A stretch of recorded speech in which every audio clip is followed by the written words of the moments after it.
Assalamualaikum warahmatullahi wabarakatuh. Innal hamdalillah nahmaduhu wa nasta'inuhu wa nastahdihi wa nastaghfiruh.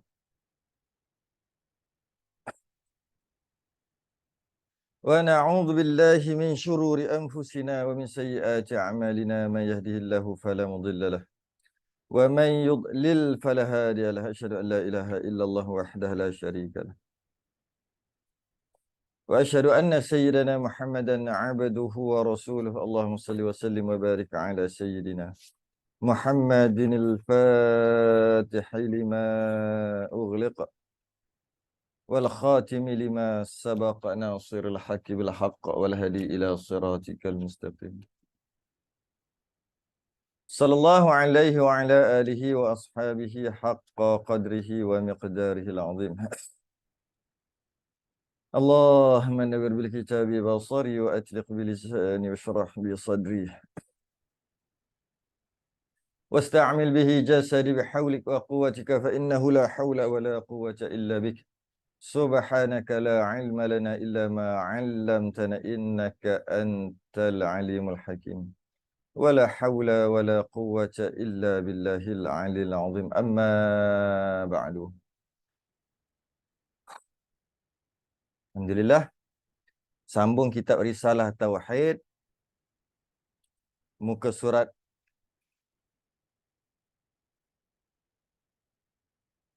40. Jawi. Rumi 62-63. 63 lah. Rumi 63 dah.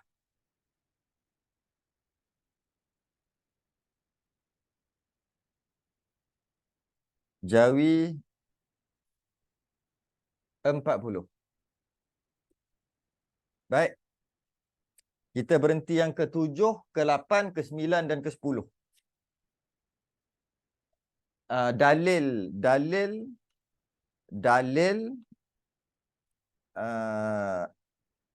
qudrah, iradah, ilmu, hayah. 4 sekaligus. Dalil aqli.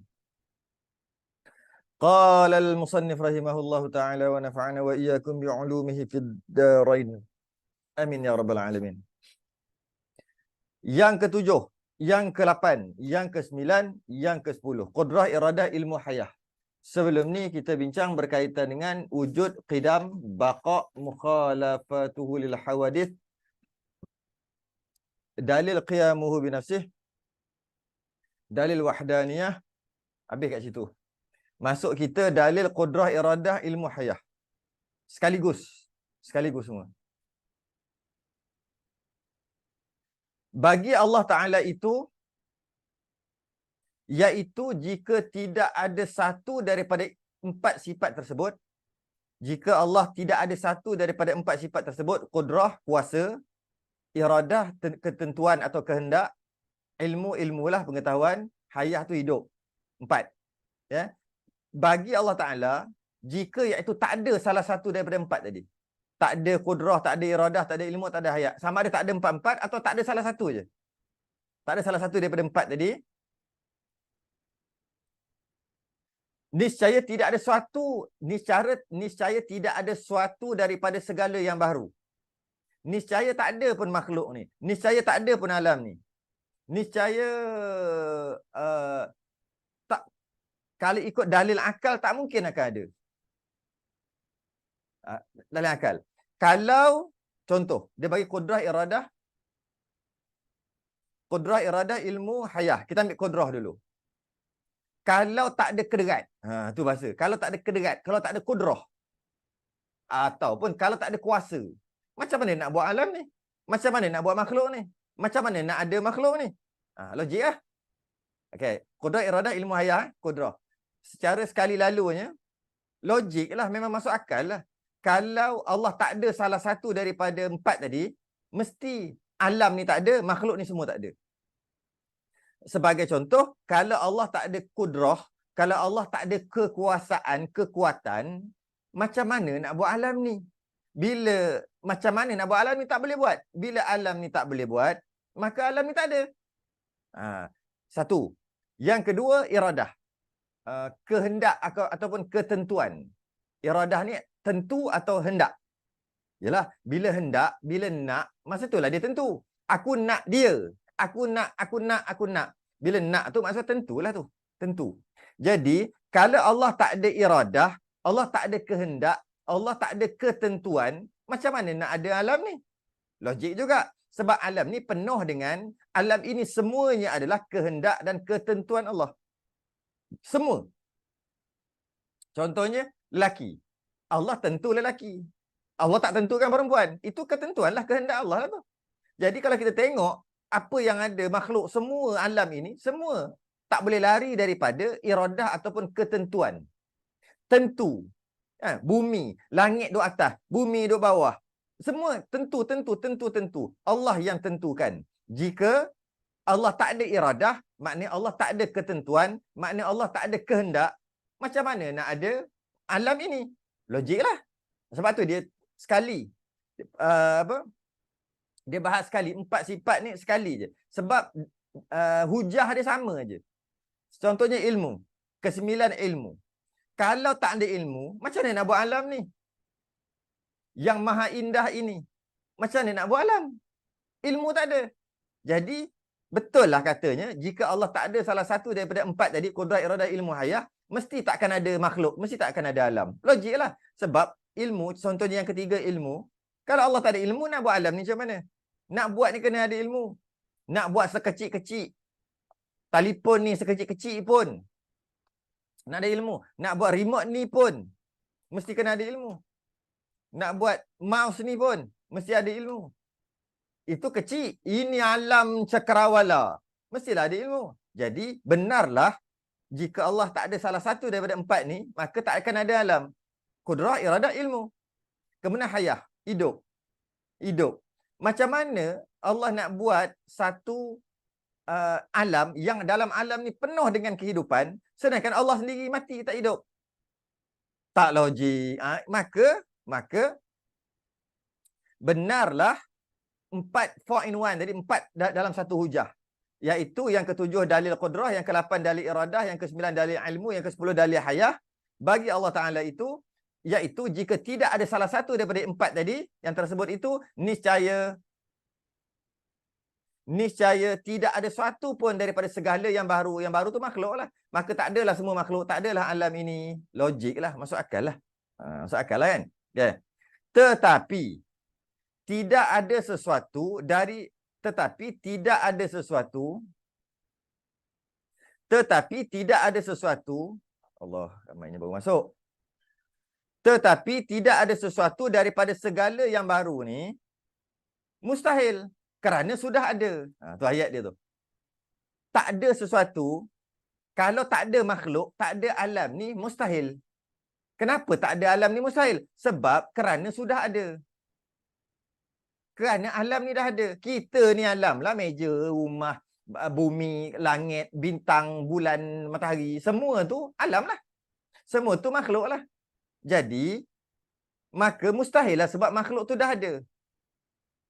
Yang demikian, sabitlah, yang demikian, yakinlah kita, Tuhan itu bersifat qudrah, iradah, ilmu, hayah. Mesti Allah tu ada qudrah, ada kuasa, iradah, ada ketentuan kehendak, ada ilmu, pengetahuan, ada hayah, mestilah hidup. Kita ulang balik baca. Yang ke-7, dalil qudrah. Yang ke-8, dalil iradah. Yang ke-9, dalil ilmu. Yang ke-10, dalil hayah. Bagi Allah Ta'ala itu, iaitu kalau tak ada salah satu daripada 4 tersebut, qudrah, iradah, ilmu, hayah, niscaya, mestilah tidak akan ada satu daripada makhluk alam ni. Takkan ada alam ni. Yang mana tidak ada sesuatu daripada alam ni, baru ni, makhluk ni, tak ada makhluk, mustahil. Sebab kerana sudah ada. Kerana makhluk ni dah ada. Yang demikian, bila makhluk ni dah ada, fahamlah kita bahawasanya Tuhan itu bersifat qudrah, iradah, ilmu, hayah. Dia pusing-pusing balik.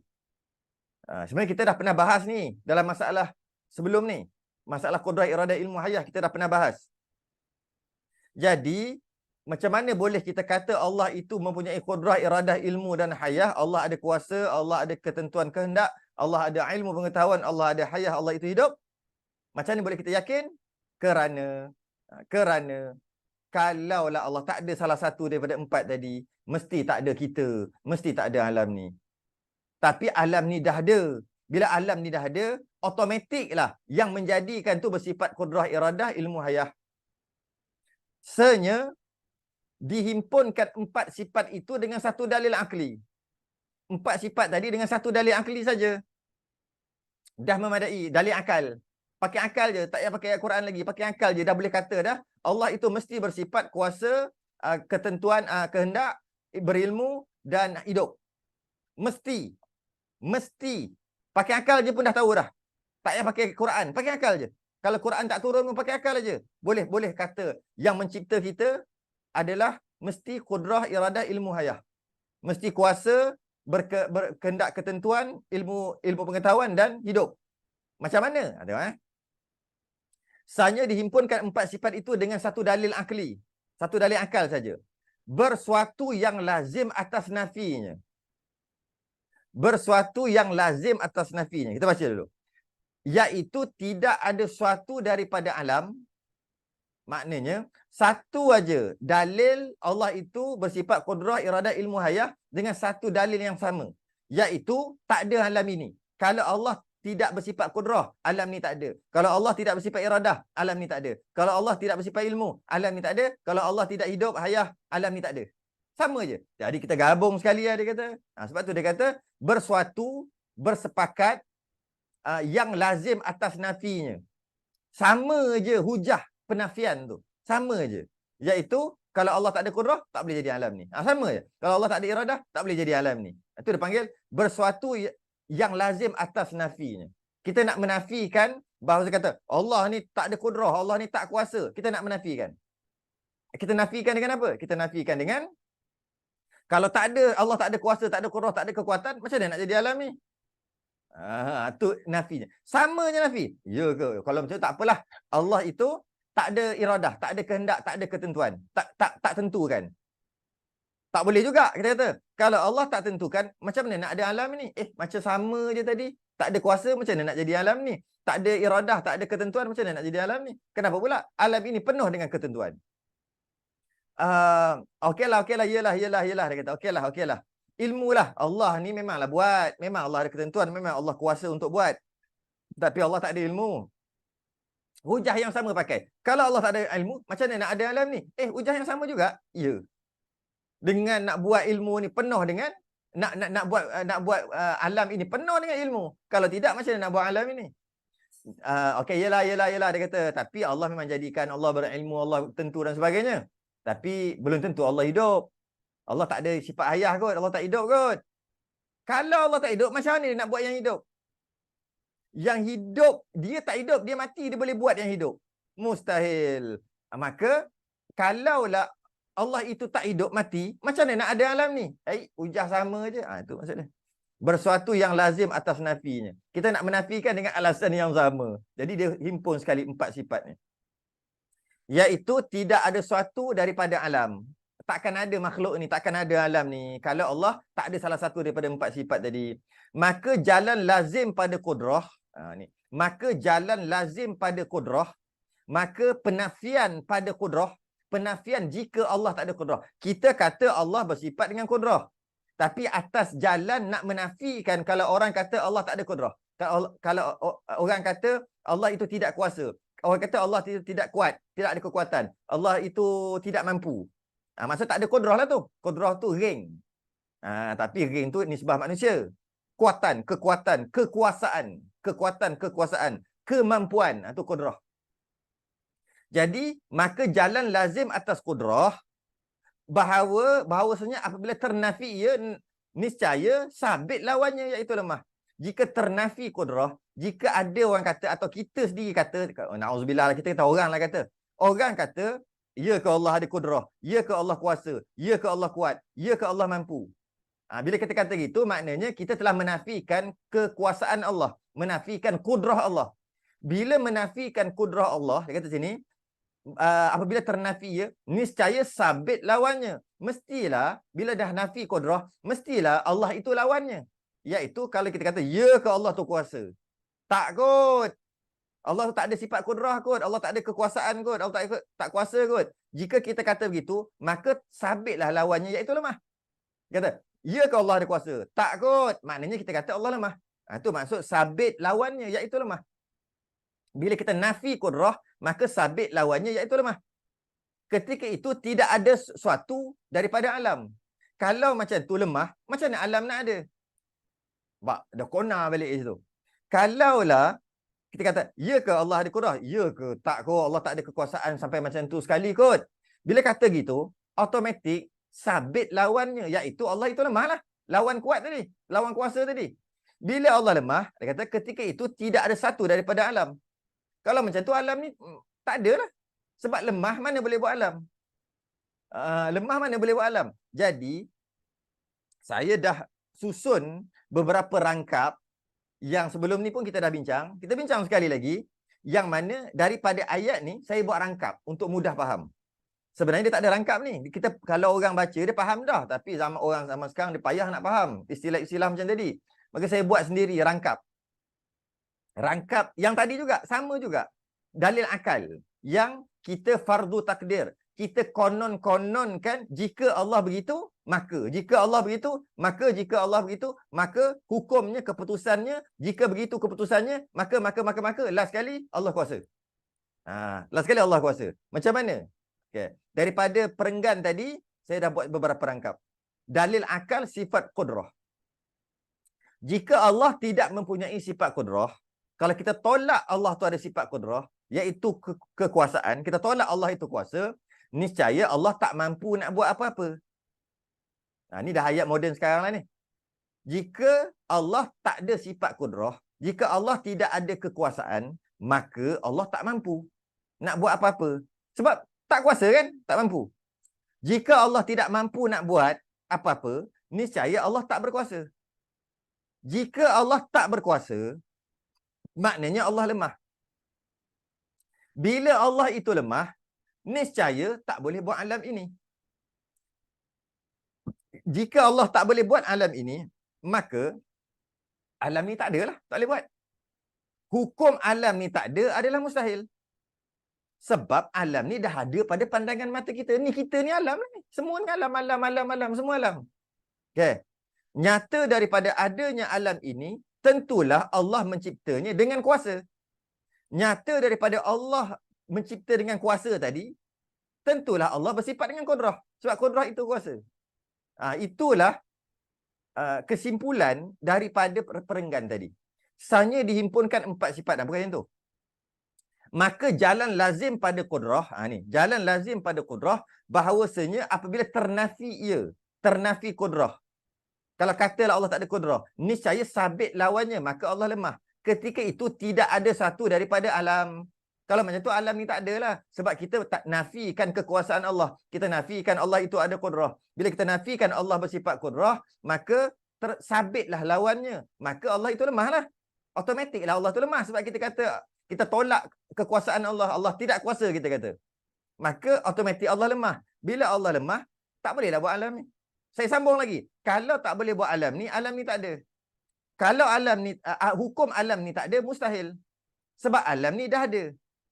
Nyata daripada dah ada alam ni, mesti Allah dah menciptakannya. Bila Allah mampu mencipta alam ini, tentulah Allah kuasa. Jika Allah dah terbukti berkuasa, tentulah Allah bersifat dengan kudrah.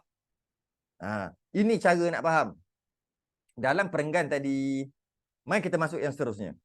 Dan jalan lazim pada iradah. Cuma bahasa dulu memanglah begitu. Tapi saya dah buat perenggan bahasa moden, bahasa sekarang. Dan jalan lazim pada iradah. Iradah pula, jalan lazim tu, maksud jalan lazim tu automatik. Mestilah. Kan? Contohnya, mestilah. Kalau dia tu cerdik, mestilah tak bodoh. Mestilah tak bodoh tu tak ada cerita.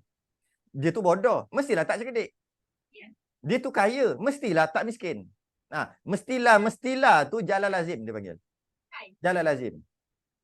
Jika dia tu lelaki, mestilah tak perempuan. Apa tu? Jadi mana? Dan jalan lazim pada iradah, okay? Bahawasanya apabila ternafi ia, apabila kita menafikan ketentuan, Allah ini mampu atau berhak untuk menentukan sesuatu. Kita tolak. Iradah ni maksud ketentuan atau kehendak. Kita menafikan Allah ada kehendak. Kita menafikan Allah menentukan. Allah ada ketentuan. Kita nafikan iradah. Kehendak atau ketentuan. Bila kita menafikan iradah, mestilah. Tadi itulah. Dia tu lelaki, mestilah tak perempuan. Kan? Dia mestilah. Dia tu bodoh, mestilah tak cerdik. Jadi bila kata Allah, kita menafikan iradah, Allah tu ya ke ada kehendak, ya ke Allah itu menentukan. Apabila ternafi ia iradah, bila menafikan ketentuan ataupun kehendak Allah tadi, Allah tidak ada kehendak, Allah tidak ada ketentuan, kata gitu, niscaya sabit lawannya.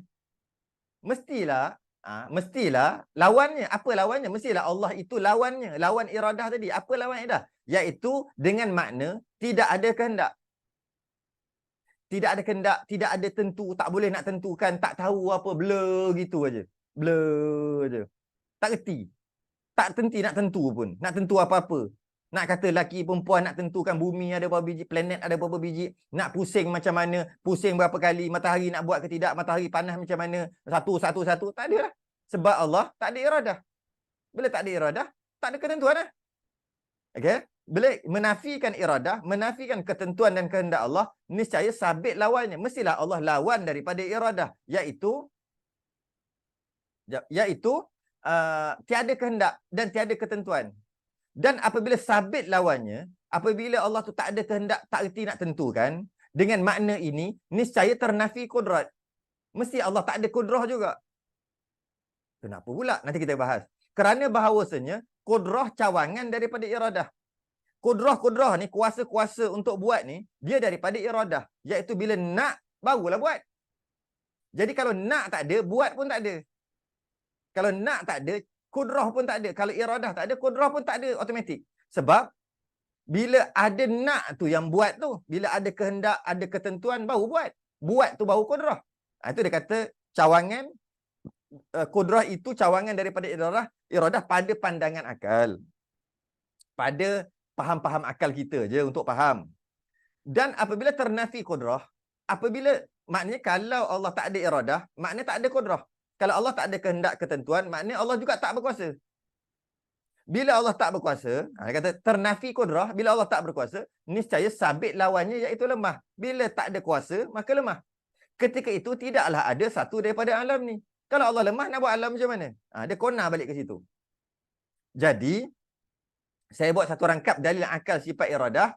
Jika Allah tak ada sifat iradah, jika Allah tak ada sifat menentukan dan menghendaki sesuatu, niscaya Allah tak mampu nak buat apa-apa.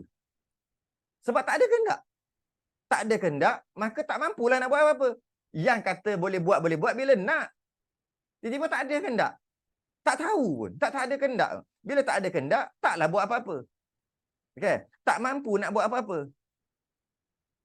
Sebab tak ada kehendak tadi. Bila tak mampu nak buat apa-apa, maka lemah. Macam orang jahil. Pastinya dia tak tahu nak menentukan sesuatu. Orang jahil, dia pastinya tak tahu nak buat bangunan. Malah dia tak tahu pun. Sebab dia jahil. Nak buat apa, tak tahu. Jadi bila dia tak tahu, tak adalah yang dia nak. Dia kalau orang tahu, okey, nak cari simen berapa. Pasir berapa. Bila tahu, barulah ada kehendak tu datang. Jadi, ini fikir-fikir akal je. Jika Allah tidak mempunyai iradah, niscaya Allah tak mampu nak buat apa-apa. Sebab tak ada kehendak nak buat apa. Jadi maka lemahlah Allah. Jika tidak mampu nak buat apa-apa, niscaya tak kuasa. Tak mampu ni kan tak berkuasa. Jika Allah tidak berkuasa, maka Allah lemah. Jika Allah lemah, niscaya tak boleh buat alam ni. Jika Allah tak boleh buat alam ni, maka alam ini tak ada. Yang itu yang ujung sekali ni. Ketika itu tidaklah ada suatu daripada alam ini. Alam ni tak ada. Hukum alam ni tak ada adalah mustahil. Kerana alam ni dah ada pada pandangan mata kita. Kita lah alam. Nyata daripada dah ada alam ni, tentu Allah menciptanya dengan kuasa. Nyata daripada Allah Ta'ala kuasa, tentulah Allah Ta'ala berkehendak dan tentukan. Sebab Allah dah jadikan dah. Dengan kuasanya Allah menjadikan. Dan bila Allah menjadikan, kehendak Allah jadikan. Dan Allah tentukan yang ini. Nyata daripada Allah berkehendak dan menentukan, tentulah Allah bersifat dengan iradah. Dia kembali situ balik. Jika Allah tidak mempunyai sifat iradah, bermakna Allah tak mampu nak buat apa-apa sebab tak tahu apa yang dia nak.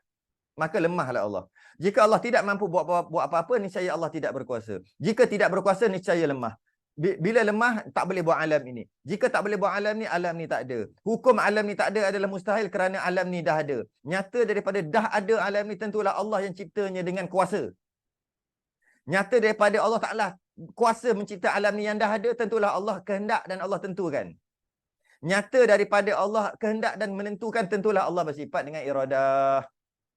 Itu yang dia nak cerita. Dan jalan lazim daripada ilmu pula. Jalan lazim daripada ilmu. Iaitu ilmu bahawasanya apabila ternafi ilmu, niscaya sabit lawannya. Bila kita menafikan Allah ada ilmu, maka sabitlah lawan ilmu, iaitu bodoh. Dia kata, ya ke Allah ada ilmu? Tak kot. Maka sabitlah Allah itu bodoh. Dia kata gitu. Jika begitu, sabit lawannya, iaitu jahil. Iaitu jahil. Sebab dia menafikan Allah itu ada ilmu. Okay. Maka jahil lah. Maka sabit jahil. Dan apabila sabit lawannya, sabit jahil, niscaya ternafi iradah. Kenapa pula? Bila jahil, tak adalah iradah. Ternafi iradah. Tak ada iradah. Tak ada kehendak. Tak ada ketentuan. Kerana tiada diterima akal iradah dengan tiada ilmu. Tak terima akal, dia kata, ada iradah nak tapi tak ada ilmu. Mana boleh? Bila kata nak, mesti dengan ilmu. Ilmu yang kata nak ini, dan bila kata tentukan begini, mesti dengan ilmu. Jika iradah tak ada, jika ternafi iradah tak ada, maka ilmu pun tak ada. Tu kata tu. Niscaya ternafi iradah kerana tiada diterima iradah dengan tiada ilmu. Apabila ternafi iradah, bila iradah tak ada, niscaya sabit lawannya. Bila ternafi iradah, Allah tak ada kehendak, tak menentukan, sabit lawannya. Lawannya iaitu Allah tidak menentukan dan Allah tidak kehendak. Sabit lawannya. Apabila sabit lawannya, Allah tak menentukan dan tidak berkehendak, niscaya ternafi kudrah. Macam mana nak buat sesuatu sedangkan tak ada kehendak? Maka ternafi kudrah. Bila ternafi kudrah, maka Allah tak kuasa lah. Ternafi kudrah kan lemah. Yang demikian sabit lawannya, iaitu lemah. Pada ketika itu tidaklah ada satu daripada alam. Kalau Allah itu lemah, tak adalah alam ni.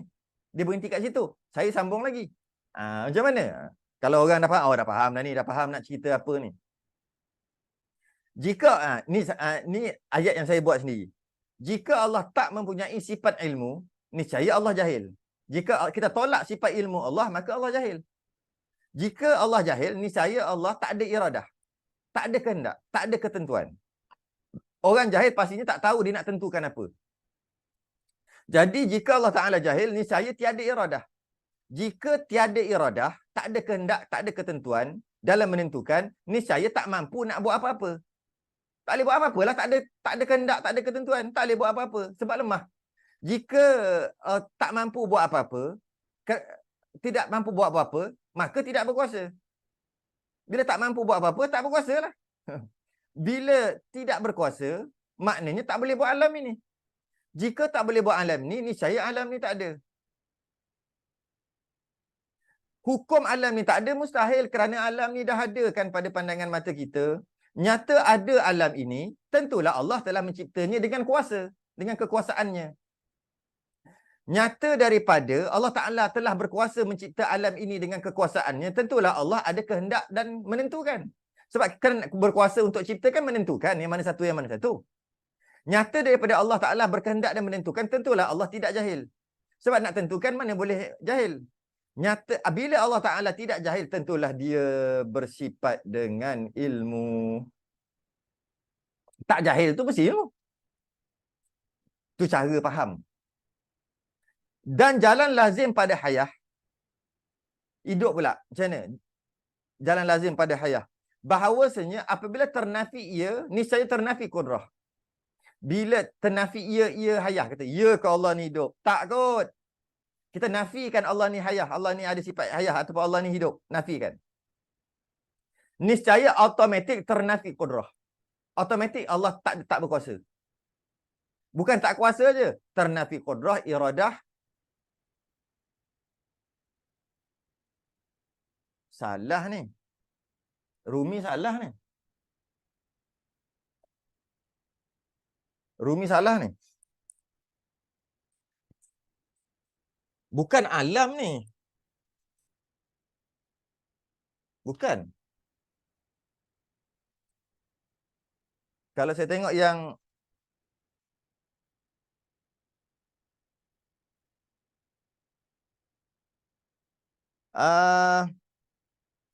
Ain lam mim. Bukan alam. Dan jalan lazim pada hayah bahawasanya apabila ternafi ia, niscaya ternafi kudrah. Iradah. Ilmu ni. Bukan alam. Rumi salah ni. Rumi salah. Dia silap. Dia silap ni. Kena ubah. Yang Jawi betul. Yang Jawi betul. Apa dia? Kan kita beginilah. Dah berumur ni. Paksalah pakai. Okey. Salah tu. Bukan ilmu. Ain lam mim. Memang bunyi ain lam mim macam ilmu. Tapi ain lam mim ain lam mim tu alam. Macam ain lam mim tu alam. Sedangkan ain lam mim tu masuk ilmu. Niscaya ternafi kudrah iradah alam. Bukan alam. Ilmu. Okey. Sambung lagi. Dan jalan lazim pada hayah bahawasanya apabila ternafi ia, nafikan Allah itu ada sifat hayah ataupun Allah itu hidup, nafikan, niscaya ternafi kudrah, iradah dan ilmu. Maka ternafi. Kenapa? Maka mestilah Allah itu tak ada kuasa, kudrah, ternafi iradah, tak ada kehendak, dan ternafi ilmu, tak ada ilmu. Dan ternafi segala sifat-sifat yang lain, semua ternafi. Wujud ternafi, dah tak ada hayah, maksud tak hidup. Bila tak hidup, mati je. Bila mati, macam mana kuat tu nak duduk? Macam mana ilmu tu nak duduk? Macam itulah kita bahasa-bahasa kita je. Jadi, hayah ni adalah satu sifat yang meliputi semuanya lah. Macam mana nak kata Allah itu wahdaniyah, Allah itu esa, tapi mati. Allah itu esa, tapi Allah itu ada. Allah itu ada, tapi tak ada hayah, tak hidup. Tapi kata ada satu, Allah itu kekal, baqa', tapi tak ada hayah, mati. Mana boleh? Jadi sebab tu dia kata sini, ternafi kudrah, iradah, ilmu dan ternafi segala sifat-sifat. Hidup ni. Hayah ni. Jadi jalan lazim pada hayah bahawasanya apabila ternafi ia, niscaya ternafi kudrah. Kita nafikan hayah, orang nafikan hayah, Allah ada hayah, hidup, maka Allah matilah maknanya. Maka ternafi yang lain-lain. Kuasa ternafi, kuasa Allah tak kuasa, tak berkehendak, tak ada ilmu. Dan ternafi segala sifat-sifat yang lain. Kerana hayah itu syarat bagi 3 sifat itu. Hayah tu syarat bagi 3 sifat yang tadi. Qudrah, iradah, ilmu. Kalau tak ada hayah, tak hidup, macam mana nak ada qudrah, iradah, ilmu? Dan apabila ternafi sifat yang 3 tu, niscaya sabit lawannya, iaitu lemah, benci. Benci ni lawan daripada iradah tadilah. Itu bahasa tu je. Asalnya maksudnya benci tu dengan maksud lawan pada ketentuan. Allah menentukan, Allah kehendak. Apa lawan dia? Apa lawan iradah? Apa lawan tentu ataupun lawan kehendak? Apa lawan? Itulah. Tapi dalam bahasa lama dia panggil benci. Benci ya tu. Okay, jadi iaitu sabit lawannya iaitu lemah, benci dengan maksud lawan kepada kehendak ataupun iradah tadi, dan jahil. Jahil tu lawan daripada ilmu. Maka pada ketika itu tidaklah ada satu pun daripada alam ini. Jadi kalau dikata Allah tak ada hayah, maka ternafi kudrah. Allah tak adalah kuasa. Nak kuasa macam mana tak ada hayah, mati. Maka bila tak ada kuasa, macam mana nak buat alam ni? Macam kenapa pula tak ada kuasa? Kita tak kata Allah tak ada kuasa, dia kata. Kita kata Allah tak ada hayah je, Allah tak hidup. Kalau Allah kata Allah tak hidup, automatiklah kata Allah tak ada kuasa. Kami tak kata. Dia kata kami tak kata, kami kata Allah tak hidup aja. Kami bukan kata Allah tak ada kuasa. Lah, kalau tak hidup, macam mana nak kuasa? Yang kuasa-kuasa ni yang hidup. Kami tak kata Allah tak ada kehendak, Allah tak tentu. Allah tetap tentukan. Allah yang menentukan. Tapi Allah tak hidup, mati. Lah, kalau dia kata Allah itu mati, tak hidup, tiada hayah, mestilah automatik tak boleh nak tentukan. Macam mana mati nak tentukan? Kami tak kata Allah itu Tak ada ilmu, Allah maha berilmu. Cuma kita kata Allah tu tak ada hidup je, Allah tak hidup je. Lah, kalau tak hidup macam mana nak ada ilmu? Jadi semua tu lah, tu kaitannya. Tu kaitannya. Apabila ternafi sifat yang tiga itu, niscaya sabit lawannya. Bila nafikan hayah, maka ternafi kudrah iradah ilmu. Bila ternafi automatik ternafi kudrah iradah ilmu, maka sabit lawannya. Maka kalau kudrah, kalau sabit ternafi kudrah, maka Allah itu lemah. Sabitlah lawannya lemah. Jika ternafi iradah, sabitlah lawannya benci ataupun tak buat, tak erti nak menentukan. Kalau ternafi ilmu, maka sabitlah jahil. Maka apabila sabit lemah, benci dan jahil, tak boleh buat alam ni lah, tak adalah alam ni. Tapi saya sambung lagi. Macam mana? Jika Allah tidak mempunyai sifat hayah, matilah maksudnya. Niscaya Allah mati. Jika Allah mati, niscaya Allah tak ada kudrah, tak ada ilmu, tak ada hayah. Jika Allah mati, niscaya Allah tidak ada kudrah, tak ada iradah, tak ada ilmu. Jika Allah tidak mempunyai sifat hayah, bermakna mati. Jika mati, niscaya tak adalah kudrah, iradah, ilmu. Jika tak ada kudrah, iradah, ilmu, niscaya tak boleh buat alam ni. Kalau tak boleh buat alam ni, niscaya alam ni tak ada. Hukum alam ni tak ada adalah mustahil. Kerana alam ni dah ada pada pandangan mata kita. Kitalah alam. Nyata daripada adanya alam ini, tentulah Allah telah menciptakan alam ni dengan kudrah, iradah, ilmu. Nyata daripada Allah Ta'ala mencipta alam ini dengan kudrah, iradah, ilmu, tentulah Allah tidak mati. Nyata daripada Allah tidak mati, tentulah Allah bersifat dengan hayah, mestilah hidup. Macam? Boleh tak? Okey. Allah. Maka dalil, ini kalau kita mengaji daripada siri yang pertama sampai siri yang ke-43 ni, mesti seronok lagi ni. Yang tak ponteng yang geng tak ponteng. Geng ponteng kadang-kadang dia blur-blur sikit lagi. Yang dah lalu ni mungkin 3 kali dah lalu masuk yang ini. Kalau ikut kita punya kitab muka surat berapa dah? 62 dah. Dia akan seronok. Oh, makin faham. Maka dalil nakli pula, yang tadi pakai akal aja. Yang tu pakai akal aja. Sekarang nak pakai ayat Quran. Kita kan orang Islam. Contoh kan. Mestilah nak pakai ayat Quran macam mana. Maka dalil nakli, dalil Quran hadis pula.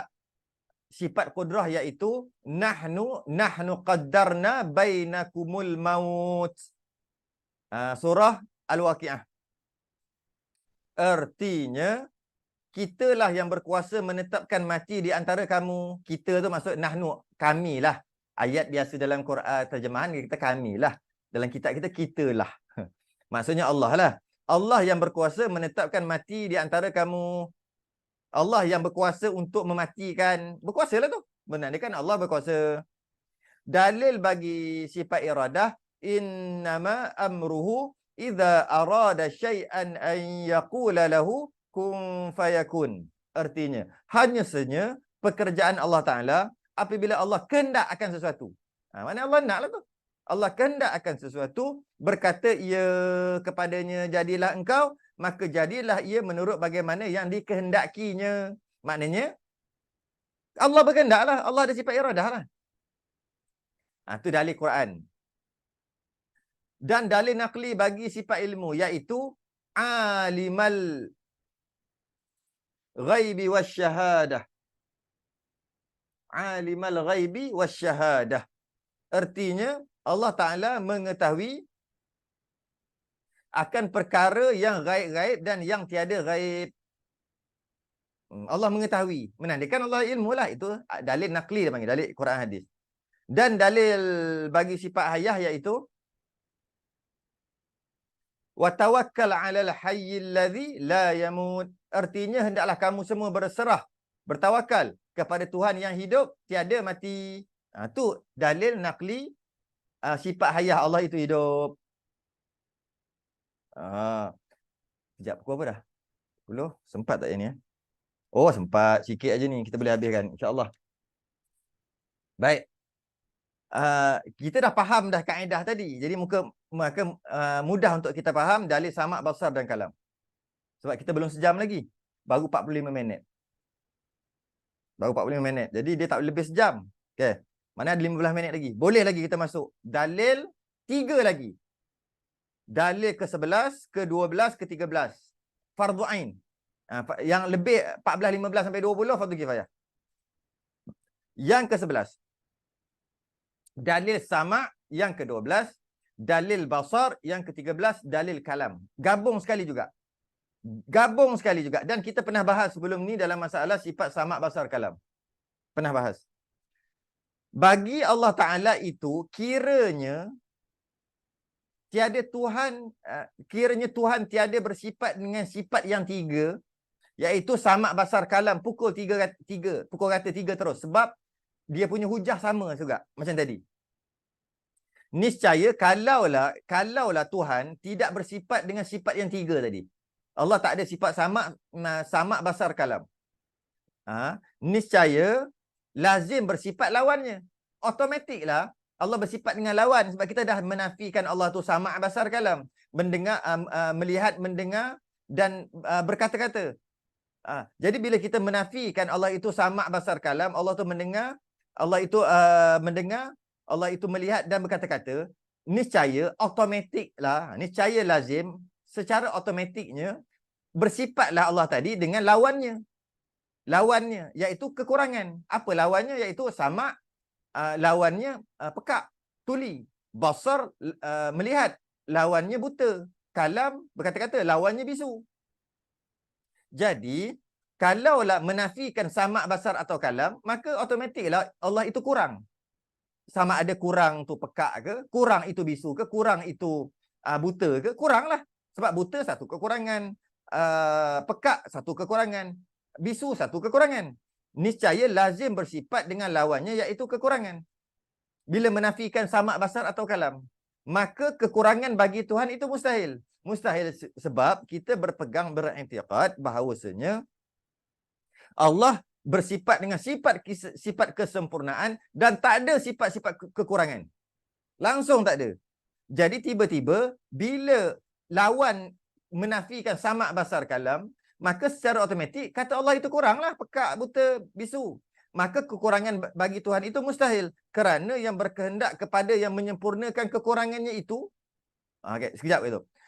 Kerana mustahil, kerana apa mustahil? Kerana yang berkehendak kepada yang menyempurnakan kekurangan. Jika Allah itu kurang, maka mestilah perlu yang lain untuk memenuhi, untuk menampung kekurangan itu.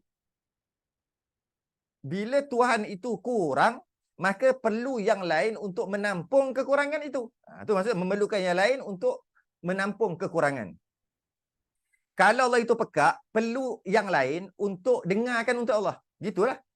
Kalau Allah itu buta, perlu yang lain untuk melihat untuk Allah. Kalau bisu, perlu yang lain untuk bercakap dengan Allah. Untuk bercakap bagi pihak Allah. Jadi, jika begitulah, memerlukan yang lain, maka itu satu sifat kekurangan. Itu bukan satu sifat istighna, sifat yang terkaya, tidak. Itu bukan sifat terkaya, itu masih lagi memerlukan yang lain.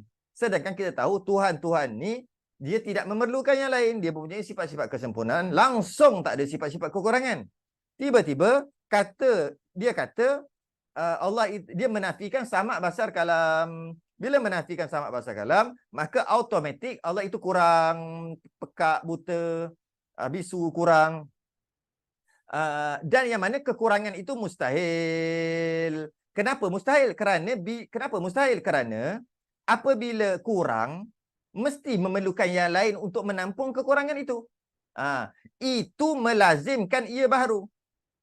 Secara automatik, yang memerlukan yang lain untuk menyempurnakan dia, maka automatik dia baharu. Ingat dalam kepala kita, bila sebut je baharu, dalam masalah tauhid, tak ada kepada ada. Tu je. Jangan ingat baru Melayu kan. Bila sebut baru je, daripada tak ada kepada ada. Dia tu jenis daripada tak ada kepada ada. Baru tu. Janji tak ada kepada ada. Macam mana? Sekarang ni. Angkat ni. Okey. Sekarang tak ada lampu. Dah ada lampu. Tak ada balik. Ada, tak ada. Ada, tak ada. Makhluk baru. Itu panggil baru. Maka kanta ini adalah baru. Lampu ini adalah baru. Semua adalah baru. Sebab daripada tak ada kepada ada. Daripada dia tak ada 100 tahun lepas, dia mungkin baru ada 2-3 tahun lepas, baru dibuat dalam kilang, menandakan baru. Ataupun sekarang ni tak ada. Dah ada dalam lampu. Baru. Jadi bila sebut je daripada tak ada kepada ada, maka ianya baru. Itu maksud dalam sudut akidah. Jadi bila kurang, automatik baru. Kurang, automatik baru. Dia memang automatik. Sebab tak ada, jika dia bukan baharu, dengan maksud qidam, dengan maksud tidak ada permulaan, mana boleh kurang? Kalaulah dia tu tidak ada permulaan, qidam, bila dia qidam, tidak ada permulaan, maka dia bukan baharu. Sebab kalaulah dia tidak ada permulaan, siapa nak baharukan dia? Sebab dia pun tak ada permulaan.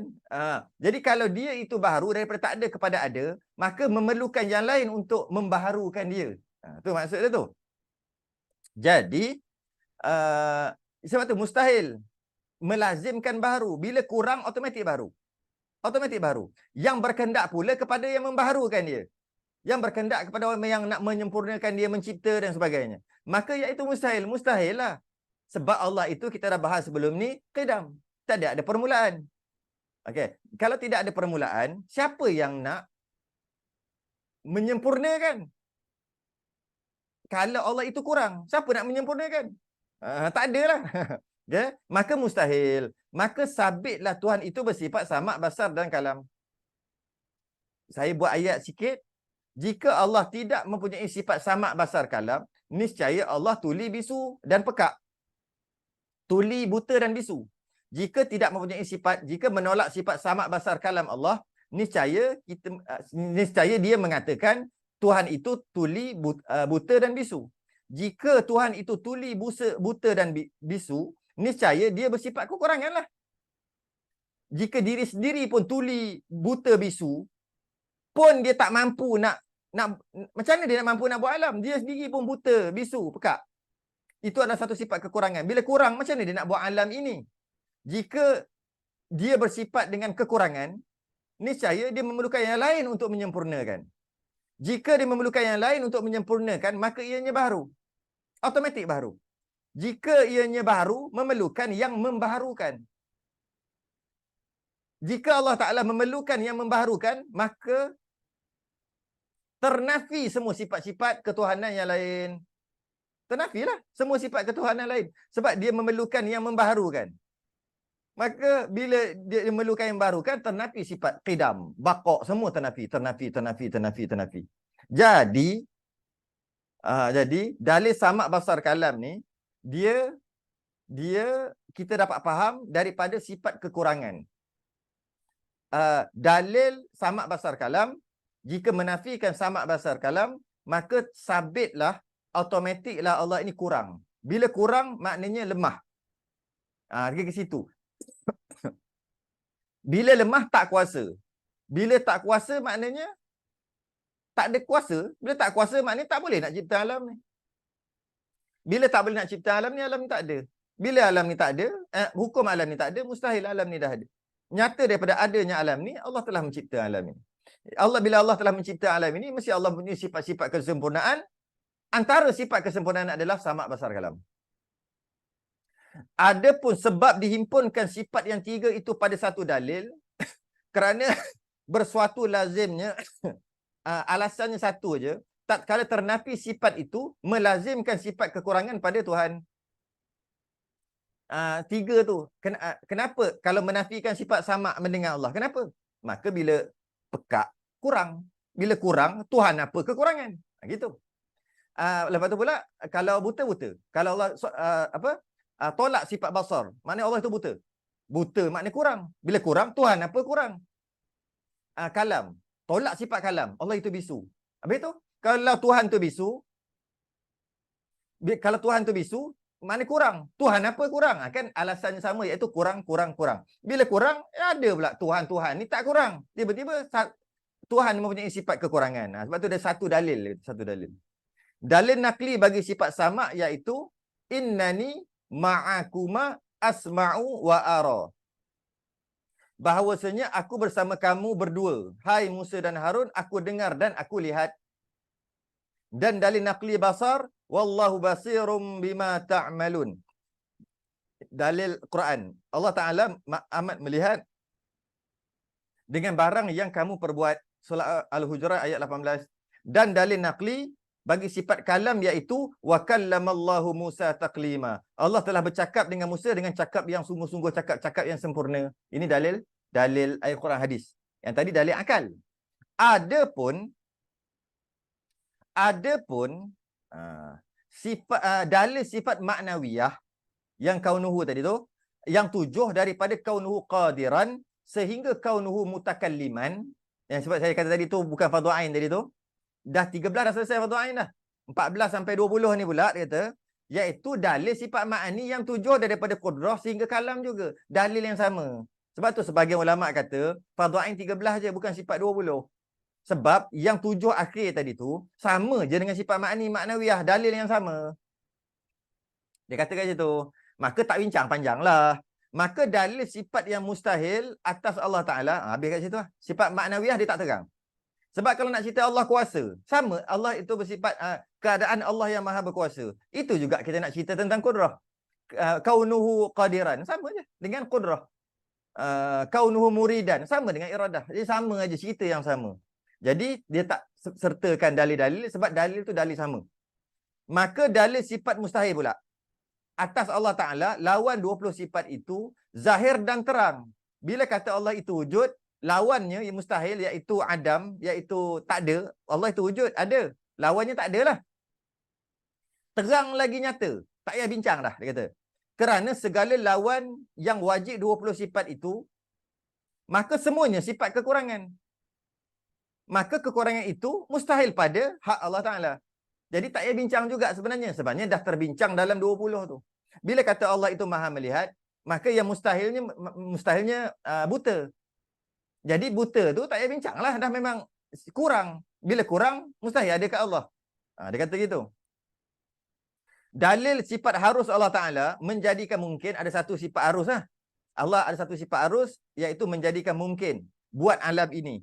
Atau mentiadakan alam ini. Iaitu jikalau wajib atas Allah Ta'ala memperbuat suatu daripada mungkin. Kalau Allah wajib buat makhluk, wajib buat sesuatu, daripada mungkin pada akal, wajib akal, atau mustahil pada akal, yang mustahil akal, niscaya bertukar mungkin itu jadi wajib atau mustahil. Yang demikian itu tidak diterima oleh akal. Kalau kita kata Allah wajib cipta makhluk, Allah wajib akal, Allah wajib akal cipta makhluk, cipta kita, maka kita ni wajib ada lah. Sebab Allah Ta'ala wajib akal cipta kita. Sedangkan kita ni bukan wajib ada. Kita ni boleh ada, boleh tak ada. Kita kan harus mungkin. Tiba-tiba dia kata Allah wajib cipta kita. Kalau Allah wajib cipta manusia, secara automatik kita ni wajib ada. Kita ni bukan harus ada dah. Kita ni bukan makhluk dah. Kita ni bukan mungkin dah. Kita ni wajib ada. Dan mustahil lah kita ni wajib ada. Sebab kita ni harus ada. Boleh ada, boleh tak ada. Tiba-tiba dia kata Allah wajib cipta kita. Adanya Allah automatik ada kita. Ni ajaran sesat. Memang ada ni. Ada Allah automatik adanya kita. Seolah-olah macam Allah wajib mencipta kita. Kalau Allah wajib mencipta makhluk, manusia, maka manusia tu dia panggil wajibul wujud. Wajib ada. Macam mana makhluk tu wajib ada sedangkan makhluk tu harus ada? Buktinya makhluk manusia boleh ada, boleh tak ada kan? Okey. Maka tak logik, maka tolak. Ataupun mustahil pada akal. Mustahil pada akal. Mustahil akal Allah cipta makhluk. Lagilah tak logik. Sebab mustahil akal Allah cipta makhluk, macam mana makhluk dah ada? Lagi tak logik. Niscaya bertukar mungkin itu jadi wajib atau mustahil. Niscaya kalau kata Allah wajib cipta makhluk, maka kita jadi wajib ada. Kalau kata Allah mustahil cipta makhluk, maka automatik makhluk tak akan ada. Yang demikian itu tidak boleh diterima akal. Mana boleh terima akal? Kerana hakikat mungkin itu, kerana mungkin itu barang yang sah adanya dan tiadanya. Makhluk-makhluk ni, kita manusia-manusia ni, alam-alam ni boleh ada, boleh tak ada kan? Buktinya kenapa bumi ada satu? Itu maknanya bumi ni boleh ada, boleh tak ada. Maka Allah buat satu jadi satu kan? Allah buat dua jadi dua. Dan jadi bertukarlah hakikat daripada wajib, daripada mungkin, daripada harus ada kepada wajib ada pula. Memang tak masuk akal kita ni wajib ada. Kalau kita ni wajib ada, kenapa 100 tahun lepas tak ada? Kata wajib ada. Okay. Kalau macam tu juga, kalau mustahil ada. Kalau kita ni mustahil ada, macam mana kita boleh ada? Kata mustahil ada. Mustahil ada makna tak ada. Sekarang dah ada. Maka mustahil juga, tak boleh terima akal. Okay. Maknanya dapatlah kita yakin bahawa sebenarnya kita ni harus saja ada. Kita ni mungkin aja. Kita ni boleh ada, boleh tak ada. Cuma kita dah ada sebab Allah yang mengadakan. Hakikat kita boleh ada, boleh tak ada. Dan dalil naqlinya, firman Allah Ta'ala, Wallahu khalaqakum wa ma ta'malun. Allah Ta'ala menjadikan kamu dan segala perbuatan kamu. Allah yang jadikan kita dan Allah jadikan perbuatan kita. Bila kata Allah jadikan kita, maknanya kita daripada tak ada kepada ada. Ketika kita ada, ketika itulah Allah jadikan kita. Jadi bila kita daripada tak ada kepada ada, menandakan kita ni baharu. Bila menandakan kita baharu, maknanya kita ni mungkin, iaitu boleh ada, boleh tak ada. Buktinya sebelum ni kita tak ada, sekarang kita ada. Maka kita ni boleh ada dan boleh tak ada. Dan kita telah duduk dalam dua-dua keadaan, iaitu kita pernah duduk dalam keadaan tak ada. Dan kita pernah duduk dalam keadaan ada, iaitu sekarang. Tak ada bila? 1000 tahun lepas, kita mana ada? Maka kita dalam keadaan tak ada. Maka kita ni boleh ada, boleh tak ada. Oh. Wallahu alam. Ini khulasah. Ini adalah kesimpulan daripada 43, 42 yang lepas. Kesimpulan. Kalau tak pernah ponteng, dia akan rasa, ya Allah, Alhamdulillah, leganya. Rasanya. Lega, puas hati. Dia akan rasa puas hati. Okay. Masuk kita bahagian sifat 20 yang pembahagian pula akan datang. Pembahagian. Sifat salbiyah, ni pembahagian aja ni. Sifat nafsiyah. Sifat ma'nawiyah ni pembahagian. Pembahagian-pembahagian. Kemudian sifat-sifat yang bertakluk. Ni fardu kifayah dah ni, bab takluk ni. Takluk. Wallahu a'lam. Tangguh dulu. InsyaAllah. Kita sambung akan datang pada sifat bahagian sifat 20. Sering tasbih kafarah dan suratul subhanakallah wa hamdika asyhadu an la ilaha illa anta astaghfiruka wa atubu ilaik. Assalamualaikum warahmatullahi wabarakatuh.